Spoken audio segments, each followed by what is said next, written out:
Hello everyone, welcome back to my YouTube channel. तो आज हम पढ़ेंगे क्लास 11 का chapter 1 which is some basic concept of chemistry. देखो, बहुत हो गया सारा ज्ञान की कैसे क्या चीज़ क्रैक करनी है क्या वो। अब पढ़ाई स्टार्ट करते हैं। We should be our main focus. तो chemistry is called the science of atoms and molecules. Chemistry को हम क्या बोलते हैं? साइंस ऑफ एटम्स और मॉलिक्यूल की। क्या है ये? बस इसमें हम यही पढ़ेंगे। एटम से होता है, मॉलिक्यूल से होता है, कंबाइन कर देते हैं, कंपाउंड बना देते हैं। तो यही सब चीज़ें हम इसमें पढ़ने वाले हैं। तो what actually is matter? Anything, कोई भी चीज़ जिसके पास मास है और स्पेस ऑक्यूपाई करती है, इसको हम क्या बोलते हैं? मैटर बोलते हैं।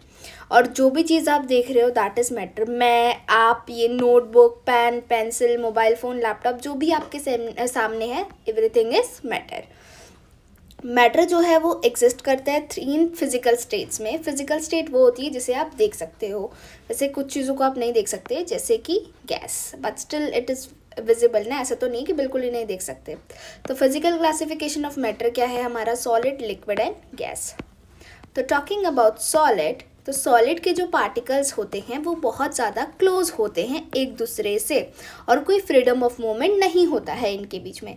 जैसे कि आप देख सकते हो, फॉर एग्जांपल मैं यहाँ पे मार्कर चेंज करके आपको दिखाती हूँ। देखो, ये क्या है? एक डब्बा है। ये एक डब्बा है, इसके अंदर ये सॉलिड के पार्टिकल्स है। भाई देखो, एक भी के भी बीच में बिल्कुल भी स्पेस नहीं है। ये बहुत पास है। ये जो है येलो वाले, these are all particles, while ये जो बाहर का है, दिस इज बॉक्स। अब हम बात कर लेते हैं कि जो हमारे लिक्विड के पार्टिकल्स होते हैं, किसकी बात करते हैं हम? पार्टिकल्स ऑफ लिक्विड की। तो लिक्विड में क्या होता है कि पार्टिकल्स क्लोज तो होते हैं, बट उसमें वो क्या कर सकते हैं? फ्रीली मूव कर सकते हैं। उतनी, मतलब जैसे हमने देखा था ना सॉलिड के केस में कैसा था कि बिल्कुल टाइटली पैक्ड थे। इसमें टाइटली पैक्ड नहीं होते, इनके बीच में स्पेस होती है, तो ये मूव कर सकते हैं। जैसे यहाँ पे कुछ ज़्यादा ही डार्क हो गया है मार्कर, है ना। फिर बात कर लेते हैं गैस के बारे में। तो particles are far apart as compare to solid and liquid states, और जो मूवमेंट होता है वो बहुत ज़्यादा इजी और फास्ट होता है। देखो, जैसे ये कंटेनर है, इसमें जो मूवमेंट हो रहा है यहाँ से यहाँ होगा, यहाँ से यहाँ, मतलब बहुत जल्दी जल्दी हो जाएगा। जैसे आपने देखा होगा, अगर आप एक कोने पे अगरबत्ती जला दो, ठीक है, तो क्या होता है, बहुत जल्दी वो पूरे कमरे में फैल जाती है। या परफ्यूम ही छिड़क लो तो मतलब वो पूरे कमरे में उसकी स्मेल इतनी जल्दी सबको आने लग जाएगी ना। तो this is what the particles of gas too, वो बहुत जल्दी स्प्रेड हो जाते हैं। Talking about characteristic of states of matter. अब आ जाते हैं कि क्या क्या कैरेक्टरिस्टिक्स हैं इनकी। तो स्टेट्स ऑफ मैटर हमने देखे थे, फिजिकल स्टेट कौन कौन से थे? सॉलिड, लिक्विड और गैस। तो सॉलिड के पास जो होता है डेफिनेट वॉल्यूम और डेफिनेट शेप होगा, क्योंकि इसके जो पार्टिकल्स है वो बहुत ज़्यादा पास पास है। देखो ऐसे चिपके हुए है ना।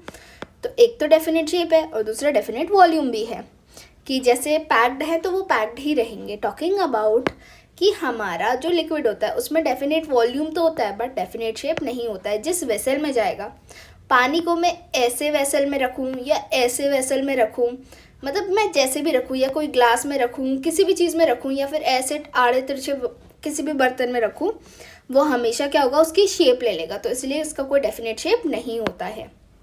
गैस में ना ही डेफिनेट शेप होता है, ना ही डेफिनेट वॉल्यूम होता है। और जो स्टेट्स ऑफ मैटर है, अंडर टेम्परेचर और प्रेशर के अलग अलग कंडीशन में ये क्या है? इंटर कन्वर्टेबल हो जाती है, कि सॉलिड लिक्विड में बदल जाता है और लिक्विड गैस में बदल जाती है जब हम इनको हीट करते हैं। वाइल जब हम इन्हें कूल करते हैं तो गैस हमारी लिक्विड में बदल जाएगी और लिक्विड हमारा सॉलिड में बदल जाएगा। तो ये सब क्या है? इंटर कन्वर्टेबल हैं। अब हम बात कर लेते हैं इसके बारे में, हम नेक्स्ट वीडियो में बात करेंगे। आज के लिए आप बस इतना पढ़िए।